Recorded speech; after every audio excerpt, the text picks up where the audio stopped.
mais la somme reste toujours de 30 000 pour le budget participatif. Vous avez vu d'ailleurs, il y a eu le vote, enfin, pas le vote, mais les résultats le vendredi soir. De souvenir, le terrain 3-3 l'emporte de peu devant le parc des Mésanges, je crois. Voilà, et ensuite c'est la réhabilitation, enfin voilà, la mise en beauté du pont du Roule-Crotte. Voilà, pour ceux qui... Ensuite, le troisième axe, c'est la sécurité des données. Alors, voilà. Donc, pour 2024, la protection et la sécurisation des données hébergées sont devenues l'une des priorités. Pour augmenter notre capacité à nous protéger face aux cyberattaques, nous investirons donc 140 000 € afin d'assurer la sécurité des informations détenues par l'administration, mais aussi celles hébergées pour des usagers, le fameux RGPD. Donc là, voilà, nous allons sécuriser tous les systèmes. En quatrième, c'est se prémunir, prévention et sécurité des agents.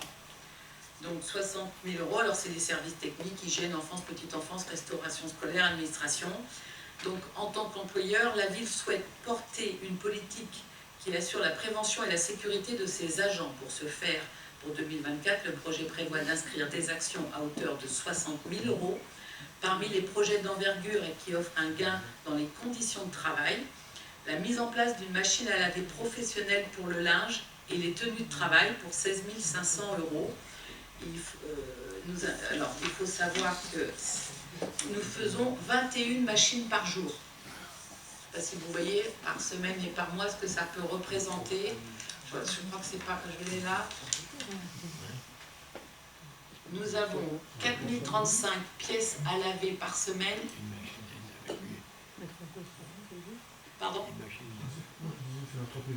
Ah ben alors, justement, à terme, l'idée c'est de réussir à faire une laverie sur la commune pour réunir tout le central, tout le linge. Et donc là, on commence, parce qu'on a une machine qui n'est plus adaptée, à la prendre carrément vraiment professionnelle, une grosse machine. Ensuite, on poursuit les études préliminaires pour la rénovation de ça n'empêche pas, la cuisine de la maison de l'enfance. Vous savez qu'on a cette cuisine, ça fait déjà 2-3 ans. On n'a pas pu encore commencer parce que pour 2023, il a fallu, avant de faire les travaux de la cuisine, refaire toute l'électricité de la maison de l'enfance. Les 400 000 €, vous vous rappelez ? La TGBT. Donc là, vous voyez, on va quand même poursuivre aussi l'étude pour cette cuisine.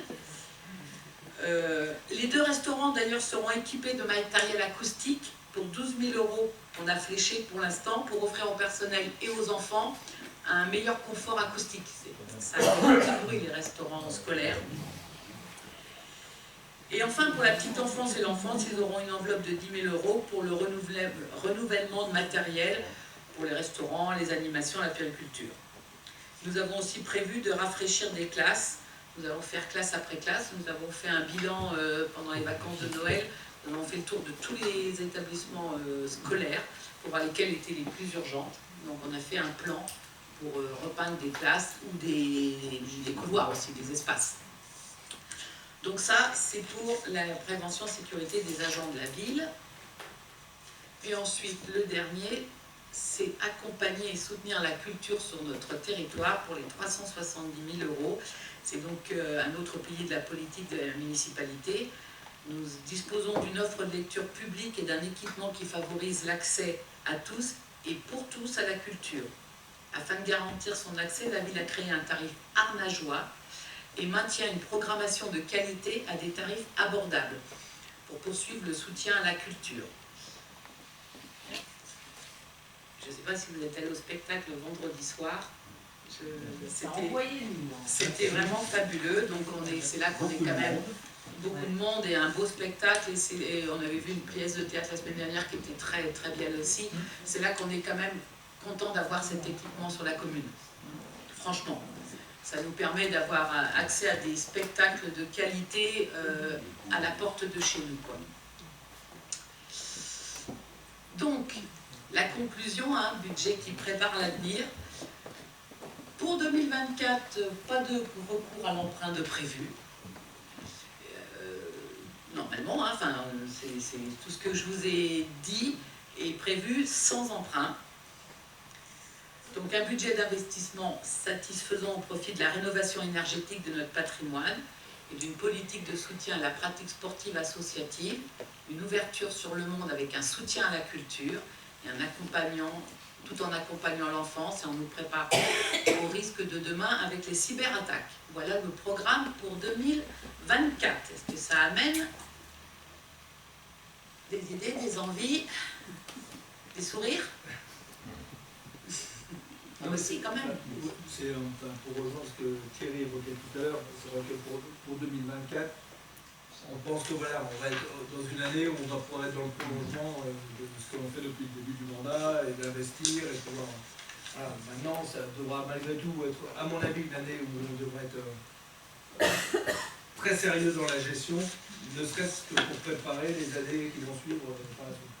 Mais je pense qu'on peut se satisfaire comme ça, de tout ça quand même. Enfin, le discours de tout à l'heure est bien sûr, parce que la situation globale est pas tout à fait drôle, mais on peut quand même se satisfaire de tout ce boulot qui est fait pour, malgré les événements géopolitiques, malgré les impacts que l'on a, on arrive malgré tout à investir, on arrive à répondre aux besoins des services, on arrive surtout à répondre aux besoins de la population et à maintenir l'ensemble des services à la population. Donc, ce qui est le but à la base. Hein. Exactement, et on est là pour ça. Oui. Il est certain qu'on va commencer à anticiper le budget 2025 le plus tôt possible. Voilà, pour ne pas être surpris, mais pour 2024, ça devrait s'annoncer quand même réalisable. En tout cas, ce qu'on a mis, on n'a pas été trop... Enfin, on est ambitieux, mais on est quand même raisonnable dans ce qu'on a affiché. De toute façon, ça va être... On le votera au prochain conseil, ce budget. Ça nous permet de continuer à maintenir nos engagements. Voilà. On a pris des engagements, cette année nous permet encore de pouvoir y répondre. On va tout faire pour que ce soit le cas, pareil. Oui, Manu. Ouais, moi, je voulais juste dire un petit mot en me reprojetant un petit peu sur les années passées. Et en fait, on s'aperçoit que depuis le début du mandat, on n'a pas eu d'exercice budgétaire facile. En fait, on a été élu, c'était le Covid qui est arrivé, donc ça a chamboulé pas mal de choses et tout ça.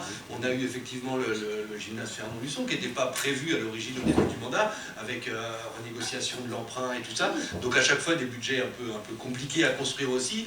Là, cette année, on a la fiscalité professionnelle unique qui chamboule aussi un petit peu les donnes. On l'a vu avec des pourcentages un peu aberrants. Donc des choses très compliquées. Je crois que personne ne s'attendait à ça en début de mandat et personne ne s'attendait surtout à ce qu'il y ait une baisse des dotations de l'État, à ce qu'il y ait une inflation galopante comme on l'a en ce moment, à ce qu'il y ait la perte de main sur toute une partie de notre fiscalité, sur le vote des taux, sur toute une partie de la fiscalité, et de nous demander de baisser en plus nos charges comme c'est demandé actuellement.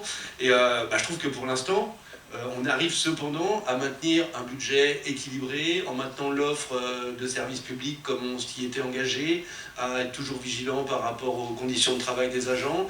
Et voilà, je voulais signaler ça quand même et m'en satisfaire. Et j'espère que ça va pouvoir durer. Voilà. Oui. Soyons optimistes quand même. Moi, je voulais juste dire un mot par rapport à notre politique que tu viens d'évoquer, Manu. Et effectivement, on est à peu près dans la ligne de ce qu'on a prévu aussi.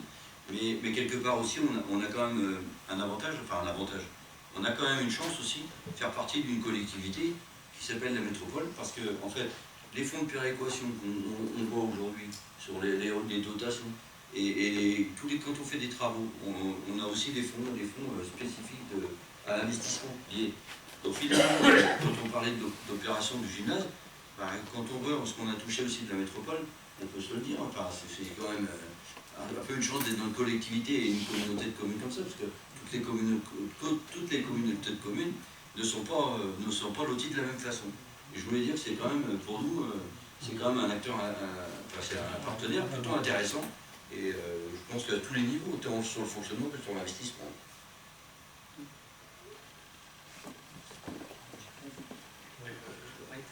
Quelques mots, c'est vrai que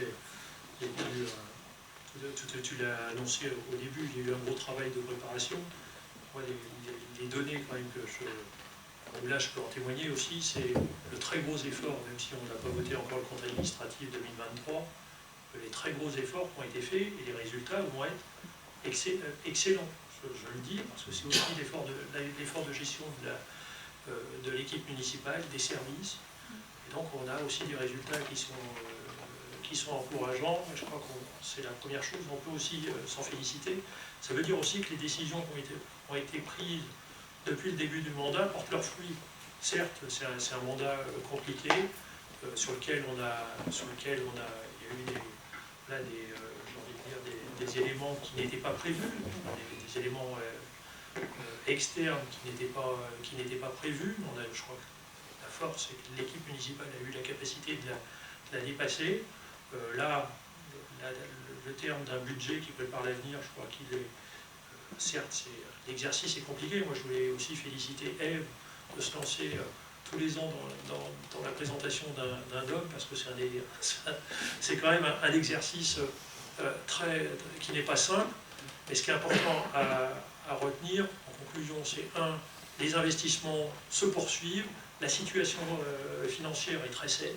Je crois que c'est quand même un élément, et malgré tous ces éléments externes, on arrive à s'en sortir. Je voulais vraiment féliciter le travail que porte Ève à la tête de la commune. C'est gentil, après je ne suis pas toute seule.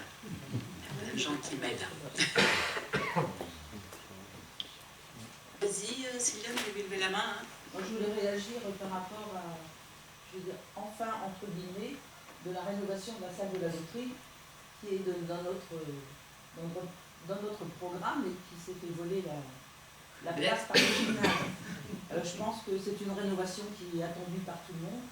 Et ça y est, c'est ciblé, ça démarre et c'est bon. Voilà. On fera des contents finalement. Oui. Même si je n'appuie pas, il fonctionne, d'accord. Oui, cette salle, c'était dans notre programme et c'est bien. Pour ça qu'il y avait aussi la renégociation, il fallait à tout prix qu'on arrive à dégager des marges de manœuvre, malgré le gymnase. Mais vous savez, chaque mandat commence par sa tuile, j'ai envie de dire. Le mandat précédent, c'était la maison de l'enfance, où on ne s'attendait pas du tout à devoir isoler toute la maison de l'enfance. Donc voilà, et bien, quelque part ça nous force aussi, alors je ne sais pas si les difficultés nous forcent à nous dépasser, à trouver des solutions, c'est moins confortable mais au moins on va au-delà plutôt que on est attentif, et donc la gautrerie, la salle de la gautrerie va sortir, oui, elle doit sortir, elle commence à être quand même pas très pratique déjà, même il y a de la place perdue, elle a vieilli, elle a beaucoup vieilli, niveau sanitaire, enfin il y a beaucoup de choses à faire, elle est très très demandée par la population d'Arnage par contre. Cette salle, elle est... Oui, pour les fêtes de famille, on voit bien. Donc il est important qu'on la fasse et on la fera, c'est certain. Je sais pas, je retrouve. Bon, on vous le confirmera quand on attaquera les études, les recherches et tout. Mais après, elle n'a pas si mal, enfin, quand on voit son âge et la fréquentation, parce que vraiment, elle est très utilisée cette salle. En fait, ce qui est super sur pour tout, hein. C'est son dimensionnement. C'est une salle qui est parfaitement super taille. aux besoins des particuliers. Effectivement, c'est la salle qui est demandée. Oui, même pour les âgés, pour les associations, les âgés, elle a une bonne taille. Je veux dire, les repas de famille. On a même des fois des réunions avec de la métropole ou tout ça dedans. Elle est vraiment d'une bonne taille, cette salle.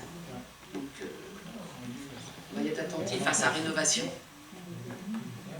Oui, le théâtre. Oui, l'enseignement, l'atelier. Ah oui, c'est vrai qu'il y a des répétitions de pièces. L'école aussi, d'à côté, il fait des fois pour les chorales et tout ça. La MDH, il fait des ateliers. Non, elle est très demandée. Par contre, il va falloir qu'on s'organise quand elle va être en travaux d'ailleurs. Vous savez, on a un peu galéré. Alors, j'espère qu'on ne galérera pas autant que quand il a fallu déplacer toutes les personnes qui étaient dans le gymnase, mais il va falloir aussi anticiper qui est dedans, à quel moment et où on les met. Donc on va être encore un peu contraint sur les salles, mais vous voyez, ça l'a fait pour le gymnase, il n'y a pas de raison, ça le fera aussi pour la salle de la Gautrerie. Ça me... voilà.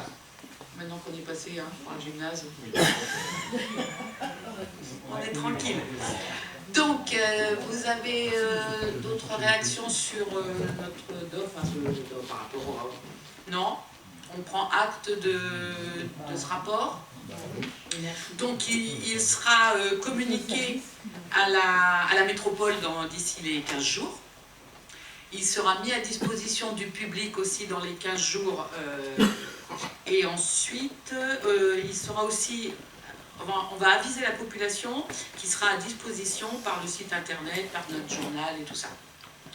Donc voilà, les gens qui voudront lire entièrement le rapport. C'est pas inintéressant. Il faut aimer les chiffres, mais ils pourront avoir accès aux 39 pages de notre rapport. Sur ce, écoutez les enfants, on a bien débattu. On a encore une autre délibération, la numéro 12, qui est la modification du tableau des emplois permanents. Je laisse la parole à Claire. Si ça marche. Ça tombe bien parce que vous avez parlé de la salle de la Gautrerie, donc c'est un petit peu en lien avec cette salle.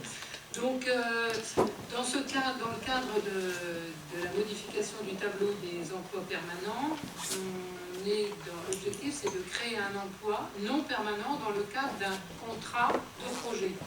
Alors le contrat de projet, donc ça nous appartient à nous, au conseil municipal, de fixer l'effectif de ces emplois nécessaires au fonctionnement de nos services.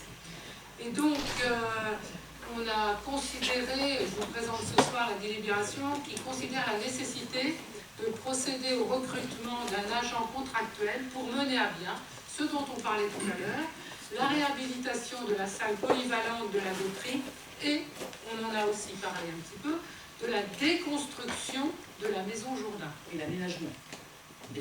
Voilà, déconstruction, voilà. Et l'aménagement du site par la suite. Voilà.